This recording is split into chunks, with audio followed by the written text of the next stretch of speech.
श्रीपादराजं शरणं प्रपद्ये. अध्याय 5. शंकर भट्टाचे तिरुपतीला आगमन. काणिपकाम येथे तिरुमलदासांची भेट. श्रीपादांच्या कृपेने शंकर भट्टाच्या शनी 7.5चे 7.5 दिवसांमध्ये निवारण. प्रवास करीत मी तिरुपती पुण्य महाक्षेत्रात पोहोचलो. मला अवर्णनीय मनःशांतीचा अनुभव आला. मी तिरुमलाच्या पुष्करणीत स्नान केले आणि श्री व्यंकटेश्वराचे दर्शन घेतले व मंदिर प्रांगणात ध्यानमग्न झालो. ध्यानात श्री व्यंकटेश्वर यांना स्त्री रूपात पाहिले. ते रूप बाला त्रिपुरा सुंदरीसारखे होते. काही क्षणात ते परमेश्वर रूपात बदलले. नंतर ते काही वेळाने महाविष्णू झाले. आणखी काही वेळ ध्यान केल्यानंतर त्या ध्यानमूर्तीने 16 वर्षांच्या अतिशय सुंदर बालयोगाचे रूप घेतले. त्या बालयतींची नजर पूर्ण अमृतमय होती. त्यांच्या दोन्ही नेत्रातून हजारो मातांचे प्रेम ओसंडून वाहत होते. दरम्यान एका काळा कुरूप मनुष्य त्या युवक युवतीकडे येऊन म्हणाला, श्रीपाद श्री वल्लभ प्रभू, तुम्ही या विश्वाचे स्वामी आहात. आजपासून या तुमच्या शंकर भट्टास 7.5 वर्षांची शनी 7.5 सुरू होणार आहे.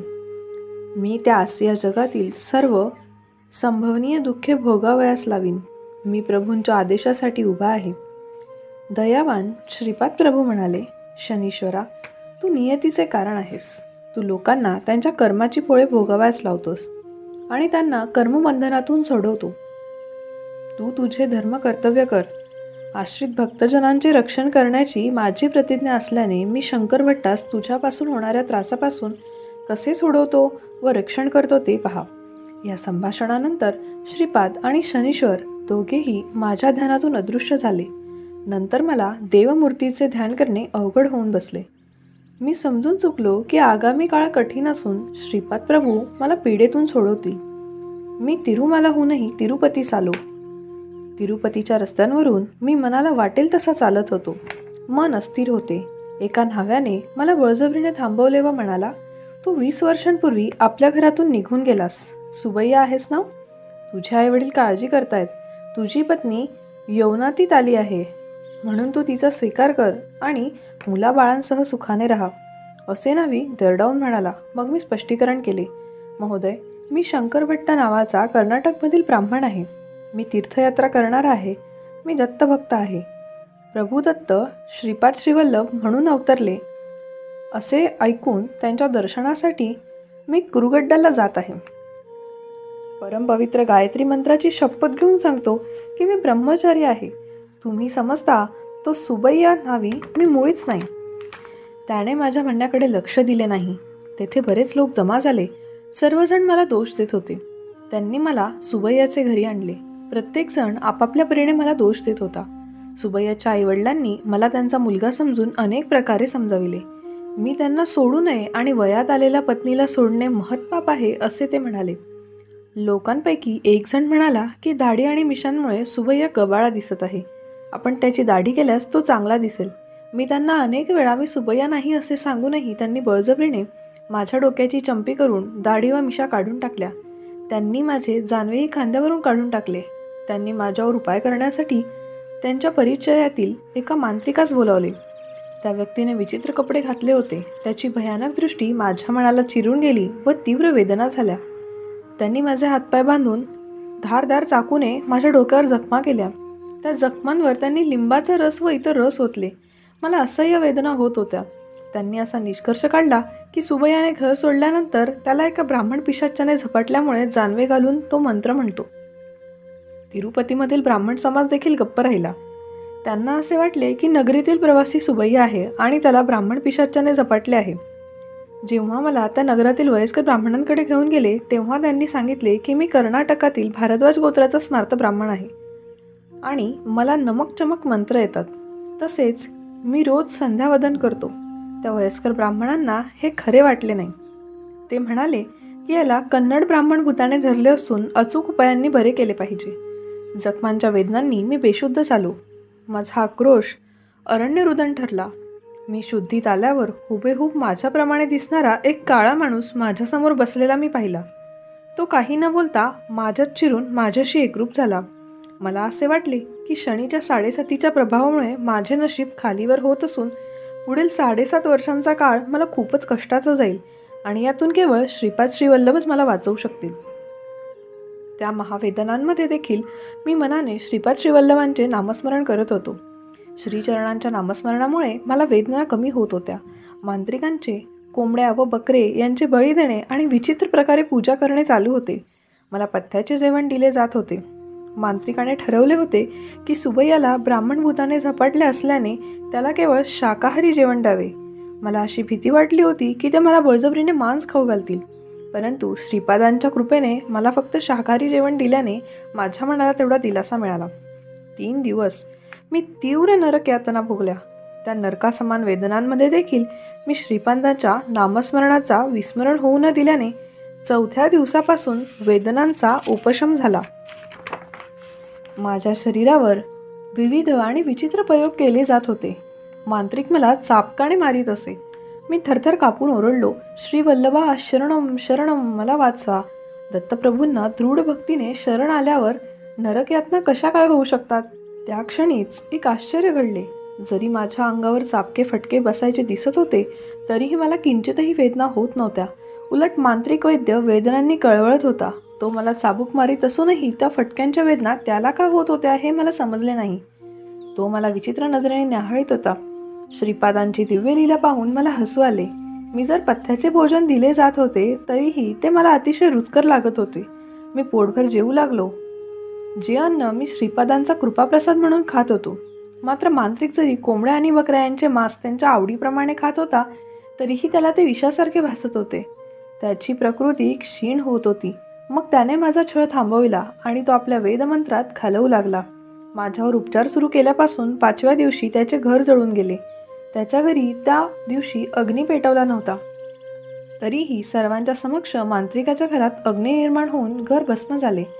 6व्या दिवशी मांत्रिक मलूल चेहऱ्याने सुबैयाच्या घरी आला. मांत्रिकाने सांगितले की त्याने उपचार करून केल्यामुळे सुबैयाला पिछडलेले ब्राह्मणभूत मांत्रिक असल्याने त्याने माझे घर जाळले. वेताळास आणि इतर क्षुद्र शक्तींना शांत करण्यासाठी आपल्याला बरेच विधी करावे लागतील आणि त्यासाठी बऱ्याच पैशांची आवश्यकता आहे. मी ओळखलं की उपचारांचा काही उपयोग होणार नव्हता आणि मांत्रिक पैशांच्या लोभाने विधी करायला सांगत होता. मी विचार केला की मी नियतीपुढे झुकून सुबैयाच्या पत्नीचा माझी पत्नी म्हणून स्वीकार केल्यास ते सर्वात मोठे दुर्भाग्य होईल आणि त्याहून वाईट कोणती फसवणूक असणार नाही. जणू काही माझे हृदय करवतीने कापले जात होते असे मला वाटले. नियती माझ्याबरोबर हा क्रूर खेळ का करत आहे हे मला कळले नाही. मी सुबैयाच्या आईवडिलांना म्हणालो, माझ्या मायबापांनो, या मांत्रिकाच्या भुलभुलयांना बळी पडून आपले स्थावर आणि जंगम मालमत्ता विकू नका. मी तुम्हा दोघांना माझ्या आईवडीलच समजतो. या बोलण्यामुळे माझी मांत्रिकापासून सुटका झाली. सुबैयाचे आईवडील खुश झाले. त्यांच्या डोळ्यातील आनंद पाहून माझे डोळे देखील पाणवले. दुसऱ्या माणसाच्या पत्नीला माता मानावयाचे असते म्हणून माझे अधःपतन होण्यापासून मला वाचवण्याची मनोमन प्रार्थना मी श्रीपादांना केली. येणाऱ्या संकटांपासून वाचवण्याबद्दल मी श्रीपादांना प्रार्थना करीत होतो. माझ्यावर उपचार चालू केल्यापासून 7व्या दिवशी माझी सेवा करीत असलेल्या सुबैयाच्या पत्नीला मी म्हणालो, तुला माझ्याबद्दल काय वाटते? मी खरोखरच सुबैया आहे असा तुझा विश्वास आहे का? त्यावर ती म्हणाली, मी 2 वर्षाची असताना माझा विवाह झाला. आता मी 22 वर्षांची आहे. तुम्ही माझे पती आहात किंवा नाही हे परमेश्वराशिवाय कोणीच जाणत नाही. तारुण्यात पदार्पण केलेला कोणीही पुरुष त्याच्या पत्नीला पाहिल्यावर शांत राहू शकत नाही. तुम्हाला या सर्व यातना होत असूनही तुम्ही मला आपली पत्नी मानले नाही. तुम्ही मला स्पर्श देखील केला नाही. हे फक्त उच्च संस्कार असल्यानेच शक्य आहे. माझे तुमच्याबद्दल कोणतेच मत नाही. मी कुळाचारानुसार सदाचारी जीवन जगू शकते.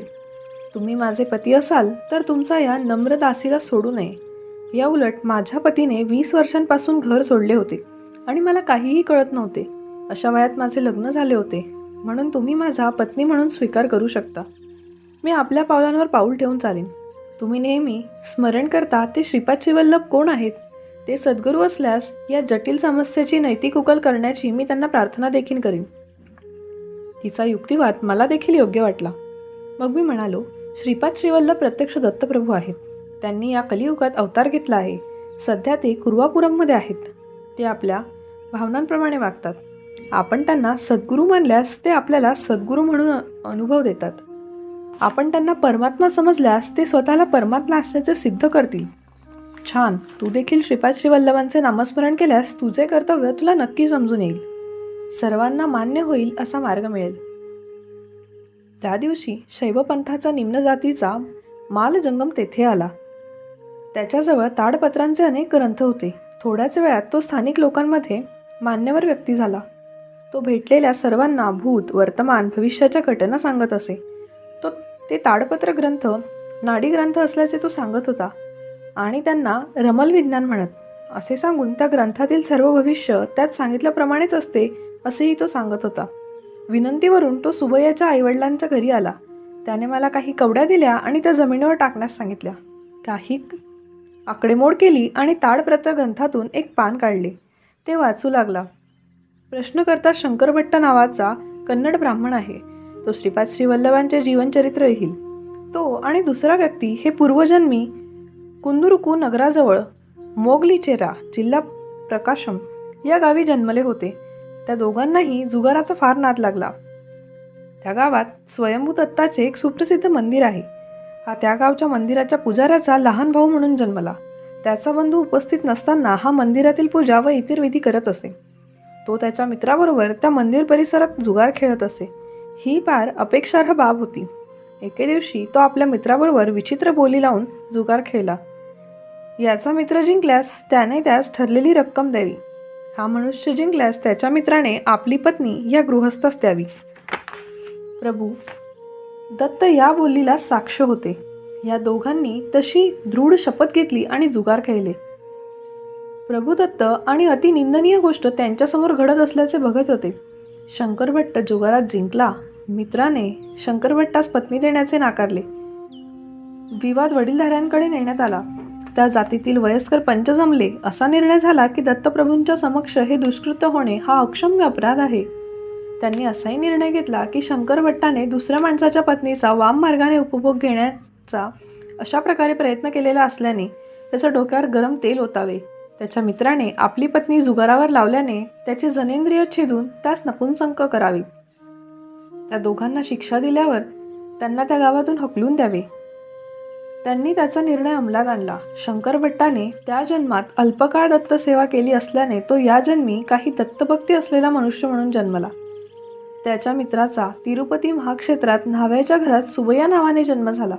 मानसिक स्थैर्यामुळे लग्नानंतर तो वेडा झाला आणि पळून गेला. सुबैयाची पत्नी निष्पाप आहे. तिच्याकडून कोणतेही अपराध नसल्याने तिच्या पतिव्रत्यावर सुबैयाने मन चांचल्य कमी होऊन रमल विज्ञान ऐकल्याने दुसऱ्या दिवशी सुबैया घरी परत आला. त्या दिवशी शंकरभट्टाची सुटका होईल. श्रीपाद श्रीवल्लभाच्या कृपेमुळे 7.5 वर्षाची शनिपीडा व त्यावर सांगितल्याप्रमाणे शंकरभट्टास 7.5 दिवसात भोगावायला लावून निघून जाईल. जे देवाच्या नावाने शपथ घेतात आणि खोटी व अयोग्य विधाने करतात त्यांना प्रभुदत्त कठोर शिक्षा देतात. सुबैयाची अस्थिर मनस्थिती बरी करण्यासाठी शंकरभट्टाच्या पुण्यातील काही भाग चित्रगुप्ताने सुबैयाच्या हिशोबात जमा केला. लोकांनी हे सत्य जाणले पाहिजे की कर्माचा परिणाम अतिसूक्ष्म पद्धतीने कार्य करतो. म्हणून त्यांनी सत्कर्मे करावी आणि दुष्कर्मे करण्यापासून दूर राहावे. त्रिपुरा देशातील अक्षयकुमार नावाच्या जैन धर्मपंथाच्या अनुयायांमार्फत श्रीपाद श्रीवल्लभांची जन्मकुंडली पिठिकापुरममध्ये पोहोचेल. श्रीपादांचा अवतार अदृश्य झाल्यानंतर काही दशकांनी हे घडेल. त्यापूर्वी श्रीपाद श्रीवल्लभ चरितामृत हा श्रीपादांचा दिव्यलीला वर्णन करणारा ग्रंथ प्रकाशित होईल. येथे ताडपत्राचे वाचन संपले. शंकरभट्ट म्हणतात, श्रीपादांच्या कृपेचा मी काय वर्णन करू. दुसऱ्या दिवशी सुबैया आपल्या घरी आला. त्याचे वेड पूर्णपणे बरे झाले होते. मी सुबैयाच्या पत्नीला माझी बहीण मानले. मी सुबैयाच्या आईवडिलांची रजा घेतली आणि चित्तूर मंडळातील कणिपाकम नावाच्या गावास पोहोचलो. कणिपाकम हे गाव चित्तूरपासून जवळच होते. त्या गावात श्री वरदराजस्वामी, श्री मणिकंठेश्वर स्वामी, श्री वीरसिद्धी विनायक अशी मंदिरे आहेत. वरसिद्धी विनायकाचे दर्शन घेऊन मी बाहेर आलो. तेथे मला भला मोठा कुत्रा उभा दिसला. मी घाबरून वरसिद्धी विनायकाच्या मंदिरात परत गेलो. मी काही वेळ देवाचे ध्यान केले आणि बाहेर आलो. त्या कुत्र्याबरोबर तसाच एक मोठा कुत्रा होता. ते दोन्ही कुत्रे मला नक्की चावतील अशी मला भीती वाटली. मी पुन्हा वरसिद्धी विनायकाच्या मंदिरात गेलो. माझे विचित्र वागणे मंदिराच्या पुजाऱ्याने पाहिले आणि मला विचारले, महोदय तुम्ही पुन्हा पुन्हा बाहेर जाता आणि आत येता, काय भानगड आहे. मी त्याला माझी भीती सांगितली. मग तो पुरोहित म्हणाला, ते निष्करण कोणाला इजा करत नाही. ते कुत्रे एका धोब्याचे आहेत. तो धोबी दत्तभक्त आहे. तो धोबी सांगत असे की श्रीदत्त हे श्रीपाद श्रीवल्लभ नावाने अवतरले आहेत. धोब्यांना मंदिरात प्रवेशास बंदी नाही, तरीही तो मंदिरात येत नाही. तो त्याचे कुत्रे पाठवतो. मी स्वामींच्या प्रसादाचे गाठोडे तयार करून ते कुत्र्यांना देतो. ते वाहून नेतात आणि आपल्या मालकास देतात. तुम्ही सांगितले की 2 कुत्रे पाहिले. 4 कुत्रे एकत्र आल्यावरच मी प्रसाद देईन. इतर 2 कुत्रे आलेत की नाही ते आपण पाहूया. आम्ही बाहेर आलो तेव्हा तेथे 4 कुत्रे होते. मला 4ही दिशांनी 4 कुत्र्यांनी घेरले. पुजारी म्हणाला, त्या कुत्र्यांच्या इच्छेप्रमाणे तुम्ही त्या रजकाकडे जावे, तुमचे कल्याण होईल. मला कळून आले की श्रीपादांच्या दिग्दर्शनानुसार माझ्या जीवनातील घटना घडत आहेत. सुभैयाच्या घरातील घटनांमुळे मला वाटले की जाती आणि धर्म यांच्यातील भेद फार मनाला लावू नये. चांडाळ आणि त्याच्या पुढच्या जन्मात ब्राह्मण म्हणून जन्माला येऊ शकतो. मी ब्राह्मण चांडाळ म्हणून जन्माला येऊ शकतो. मला ज्ञात झाले की जीव आपल्याबरोबर आपली पापे व पुण्य वाहून नेतो आणि असंख्य जन्मांपर्यंत कर्मप्रवाहात पडतो. शंकर भट्ट आणि तिरुमलदास यांच्यातील संवाद. पुजाऱ्याच्या सूचनेनुसार मी त्या परीटाच्या निवासस्थानी गेलो. ते परीट 70 वर्षाचे होते. त्यांचे नाव तिरुमलदास होते. ते आपल्या झोपडीच्या बाहेर आले आणि मला योग्य सन्मानाने खाटेवर बसवले. माझा अहंकार बहुतांशी अगोदरच निघून गेला होता. श्रीपाद श्रीवल्लभांचे सर्व भक्त कुणीही असले तरी ते मला जवळचे नातेवाईक वाटू लागले. तिरुमलदास नामक रजकाने मला वर सिद्धिविनायकाच्या मंदिराचा प्रसाद दिला. मी तो श्रीपाद श्रीवल्लभांचा प्रसाद म्हणून स्वीकारला. तिरुमलदासांनी मला सांगण्यास सुरुवात केली. ऐनविल्ली येथील गणपतीचे श्रीपाद श्रीवल्लभ म्हणून प्रकटीकरण. महोदय, आजचा शुभ दिवस आहे. मला तुमच्या दर्शनाचे सौभाग्य मिळाले. तुम्ही येथे केव्हा येतात आणि मी तुम्हाला मल्ल्याद्रीपूर्व व पिठिकापुरम येथे घडलेल्या विशेष घटना केव्हा सांगतो याची मी आतुरतेने वाट बघत होतो. बाळा शंकर भट्टा, तू वर सिद्धिविनायकाचा प्रसाद घेतला आहेस. तू आजपासून श्रीवल्लभ चरितामृत लिहिण्याचा प्रारंभ कर. तुला कुर्वापुरम येथे श्री वल्लभांचे आशीर्वाद मिळतील. पूर्वजन्मी मी महान वैदिक पंडित होतो. मी फार कंजूष होतो. मृत्यूच्या वेळी नवीन जन्मलेल्या गायीच्या वासरांना जुनी चिंधी चिघळताना मी पाहिले आणि माझ्या मुलांना त्या चिंध्या वासराकडून घेऊन सुरक्षित ठिकाणी ठेवण्यास सांगितले. मृत्यूच्या वेळी मी जीर्ण कपडावर दृष्टी ठेवल्याने मला धोबी म्हणजे परीट म्हणून जन्म मिळाला. ज्या गोष्टीवर मृत्यूच्या समयी अखेरच्या श्वासात मन एकाग्र होते त्यानुसार माणसाला पुढील जन्म मिळतो. माझ्या पूर्वजन्मीच्या पुण्याईमुळे मी गतपूर्वी गुंटूर मंडलातील जिल्ह्यात पालनाडू क्षेत्रात तालुक्यात मल्लिद्रापूर नावाच्या गावी जन्मलो. काळाच्या ओघात मल्लिद्रपुरम या गावाचे मल्लादी असे नाव झाले. त्या गावी मल्लादी आडनावाची 2 कुटुंबे होती. एक होते मल्लादी बापन्ना, जे की महान पंडित होते. ते हरित्रास गोत्राचे होते. दुसरे होते मल्लादी श्रीधर. तेही देखील महान विद्वान होते. त्यांचे कौशल्य गोत्र होते. श्रीधर अवधानींच्या राजंबा या बहिणीचा विवाह बापन्ना अवलादू यांच्याशी झाला. दोघेही साले मिळवणे महान विद्वान होते. ते दोघे गोदावरी मंडलातील म्हणजेच जिल्ह्यातील ऐवल्लीना गावात स्वर्ण गणपती महायज्ञासाठी गेले. काही पंडितांनी युक्तिवाद केला की वेदशास्त्राप्रमाणे गणपतीने दिव्य सुवर्ण कांतीसह प्रकट होऊन आपल्या सोंडेतून शेवटची पूर्णाहुती केलेली पाहिजे. या दोघांच्या आधिपत्याखाली यज्ञ होत होता. त्यांनी प्रतिज्ञा केली की वैदिक विधीप्रमाणे सर्व यज्ञकर्म केले जाईल आणि श्री महान गणपतींना सर्वांच्या समोर प्रगट होण्यास लावू. यज्ञाच्या शेवटी गणपतींनी स्वतः सुवर्ण तेजात दर्शन दिले आणि आपल्या सोंडेतून पूर्णाहुती स्वीकारली. त्यांनी असेही जाहीर केले की लवकरच गणेश चतुर्थीच्या दिवशी ते गणेश पूर्ण कालांतयुक्त श्रीपाद श्रीवल्लभ म्हणून अवतार घेतील. यज्ञात उपस्थित असलेले सर्वजण आश्चर्यचकित झाले. त्या जमावात 3 नास्तिक होते. ते म्हणाले की जे काही दिसेल ते दृष्टिभ्रम किंवा इंद्राजल असेल. त्या यज्ञ समाप्तीला गणपती मुळीच प्रकट झाले नाही. त्यांनी पुढे असा युक्तिवाद केला की ते खरे असल्यास गणपतीने पुन्हा एकदा प्रकट होऊन पुरावा द्यावा. कणिकाप्पम, जिल्हा चित्तूर, विनायकाचे महात्म्य. नंतर होमकुंडातील भस्माने मानवी रूप घेतले आणि नंतर ते महागणपती म्हणून रूपांतरित झाले. मग ते महागणपती रूप म्हणाले. मूर्खांनो, शिवांनी त्रिपुरासुराला मारण्यापूर्वी विष्णुमूर्तींनी बलीच्या चक्रवर्तीला पराजित करण्यापूर्वी भगवान शिवांचे आत्मलिंग रावण होऊन जात असताना त्याला अडथळा आणण्यापूर्वी विष्णुमूर्तींनी महिषासुराच्या नाशापूर्वी पार्वती देवीने पृथ्वीचा भार तोलण्यापूर्वी आदिशेषाने सिद्धमुनींनी सर्व सिद्धी मिळवण्यापूर्वी मन्मंथाने म्हणजे मदन कामदेवाने सर्व जग जिंकण्यापूर्वी आणि सर्व देवतांनी त्यांच्या इच्छा पूर्ण करून घेण्यापूर्वी माझी पूजा करूनच कार्यात यश मिळवले. हे सर्व शक्तींचे भंडार आहे. मी सर्व शक्तिमान आहे. दैवी तसेच राक्षसी शक्ती माझ्यात आहेत. सर्व विघ्ने मीच आणतो. मीच सर्व विघ्ने निवारण करतो. दत्तात्रेयांना तुम्ही कोण समजाल? ते हरिहर यांचे पुत्र. धर्मशास्त्र तर आहेतच. ब्रह्म आणि रुद्र विष्णूंमध्ये एकत्र येऊन ते दत्तरूप आहेत. गणपती आणि षण्मुख स्कंद कार्तिक स्वामी हे धर्मस्था स्वरूपात मिसळले. ते देखील दत्तरूप आहे. हे जाणून घ्या की दत्त हे नेहमी त्रिमूर्ती मूर्त प्रत्यक्ष रूप आहे. महागणपती हे श्रीपाद श्रीवल्लभांच्या रूपात असल्याचे दिग्दर्शक म्हणून ते गणेश चतुर्थीच्या दिवशी अवतरतात. सुब्रह्मण्यम धर्मशास्त्रात स्कंद कार्तिक स्वामी तत्वामुळे त्यांच्या श्रीपादांचा अवतार हा ज्ञान अवतार आहे. धर्मस्थ तत्वामुळे श्रीपाद हे सर्व सुयोग्य कर्मांचे स्तोत्र व प्रारंभ आहे. हे जाणून घ्या. त्यांचा होणारा अवतार म्हणजे आई व वडील यांच्या मिलनाचा परिणाम नव्हे. दिव्य प्रकाश ज्योती मानव रूप घेईल. मी तुम्हाला श्राप देत आहे. डोळ्यांनी सत्य पाहून देखील तुमच्यापैकी एक जण असत्य बोलला. तो अंध म्हणून जन्माला येईल.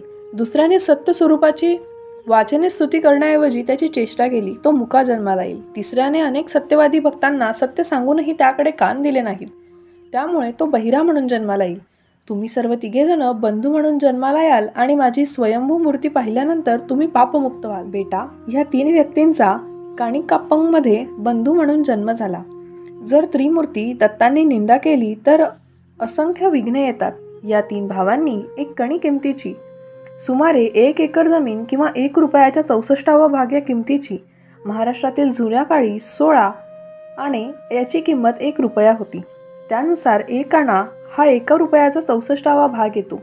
म्हणजेच 1 कणी म्हणजे 1 आणा होतो. याचा अर्थ असा की मराठी भाषेत आणा व तेलुगू भाषेत काणी याची किंमत सारखी येते. वर्णनावरून असे दिसते की 1 आरण्या किंवा 1 काणीला 1 एकर जमीन मिळत होती. यानुसार 1 आण्याची किंमत 6.25 येते. जमीन विकत घेतली. ती ते कसत होते. त्या जमिनीत एक विहीर होती. तिच्यात ते रहाट्याने पाणी काढून जमिनीला देत होते. एका वर्षी तीव्र दुष्काळ पडला. भूजल पातळी खाली गेली. एके दिवशी सर्व पाणी संपून विहीर कोरडी झाल्याने त्या बंधूंनी तिच्यातील वाळू फावड्याने खोदण्यास सुरुवात केली. फावड्याचा अपघात पाण्याच्या खाली एका खडकावर बसला आणि त्यातून रक्त बाहेर आले. त्या बंधूंनी रक्ताला हस्तस्पर्श केल्याबरोबर त्याचे मुके पण जाऊन तो बोलू लागला. विहिरीत पाणी वाढत होते. त्या पाण्याचा स्पर्श झाल्याने बहिऱ्याला ऐकू यायला लागले. तिसऱ्याने म्हणजे अंध बंधूने त्या दगडाला स्पर्श केल्याबरोबर त्याचे अंध पण जाऊन त्याला दिसू लागले. तो पाषाण म्हणजे स्वयंभू विनायकाची मूर्ती होती. फावड्याच्या अपघातामुळे पाषाणाच्या मूर्तीला मस्तकातून रक्त वाहत होते. त्या वरदसिद्धी विनायकाची स्थापना करण्यासाठी सत्य ऋषीश्वर नावाने ओळखले जाणारे बापन्ना अवलाधनू आणि त्यांचे मेहुणे श्रीधर अवलाधनू या गावी काणिकप्पम येथे आले. वरदविनायकास त्यांनी म्हणाले, मी महाभूमीतून पृथ्वीच्या खाली असलेल्या महाभूमी आहे अशा भूखोलातून आलो आहे. या भूमितत्वात अवतरलो आहे. काळाच्या ओघात या तत्वातच बरेच बदल होतील. जल, अग्नी, वायू, आकाश तत्वांमधील माझे अवतार यापूर्वी झाले आहेत. तुम्ही आईलवन्नी येथे केलेल्या महायागातील भस्माने हे रूप धारण केले आहे. मी तुम्हाला भविष्यातील कर्तव्यांबाबत निर्देश देत आहे. श्रीशैलम म्हणजेच मल्लिकार्जुनमधील दिव्य कला कमी झाल्या आहेत. तुम्ही सूर्यमंडलातील तेजाचा शक्तिपात येथे घडून आणावयाचा. श्रीशैलम येथे या दिवशी तुम्ही शक्तिपात कराल त्याच वेळी माझ्या कृपेने गोकर्ण, काशी, बद्री आणि केदार येथे शक्तिपात होईल. श्रीपाद श्रीवल्लभ अवताराची वेळ जवळ येत आहे. श्रीधरा, मी तुझे आडनाव बदलून श्रीपाद असे करीत आहे. तुमचे कौशल्य गोत्रात वंशज श्रीपाद या आडनावाने पुढे ओळखले जातील. तिरुमलदास हे रजक म्हणजे परीट शंकर भट्टास म्हणाले, बेटा शंकरा, बापन्ना अवलाधनू व श्रीधर अवलाधनू मल्ल्याद्रीपुरमहून पिठिकापुरमला स्थलांतरित झाले. मी श्रीपाद श्रीवल्लभांच्या अनेक बाललीला पाहिल्या आहेत. उद्या मी तुला सर्व तपशीलवार सांगेल. मला माझ्या पहिल्या पत्नीपासून एक पुत्र झाला. त्याचे नाव रविदास असून तो कुर्वापुरममध्ये राहतो आणि श्रीपादांचा यथायोग्य सेवा करतो. श्रीपादांच्या आज्ञेचे पालन म्हणून मी माझी दुसरी पत्नी व मुले यांच्यासह काणिकाप्पममध्ये राहतो. येथे माझे आमच्या जातीचा व्यवसाय करतो. तुला पिठिकापुरममध्ये अनेक महान व्यक्ती भेटतील. तेथे तू कुलीन वैश्य व्यंकटप्पा श्रेष्ठी यांना भेटल्यावर तुला अनेक महत्त्वाच्या गोष्टी समजतील. श्रीपाद त्यांना त्यांच्या नावात बदल करून व्यंकयप्पा श्रेष्ठी अशी हाक मारतील. श्रेष्ठी महाशयांना कुटुंबावर श्रीपादांचा रक्षक वरदहस्त आहे. तू वस्तबाई आडनावाच्या नरसिंह वर्मा यांना देखील भेटशील. श्रीपादांबद्दल त्यांना मोठे प्रेम आहे. तू लिहिणारा असलेल्या श्रीपाद श्रीवल्लभांच्या चरित्र ग्रंथाला श्रीचरणाचे आशीर्वाद मिळतील. तुझ्या पुस्तकाशिवाय दुसरे कुठलेही इतर पुस्तक श्रीपादांचे चरित्र सम्यकपणे वर्णन करणार नाही, ही श्रीचरणांची आज्ञा आहे. अध्याय 5 समाप्त. श्रीपाद श्रीवल्लभांचा जय जयकार असो.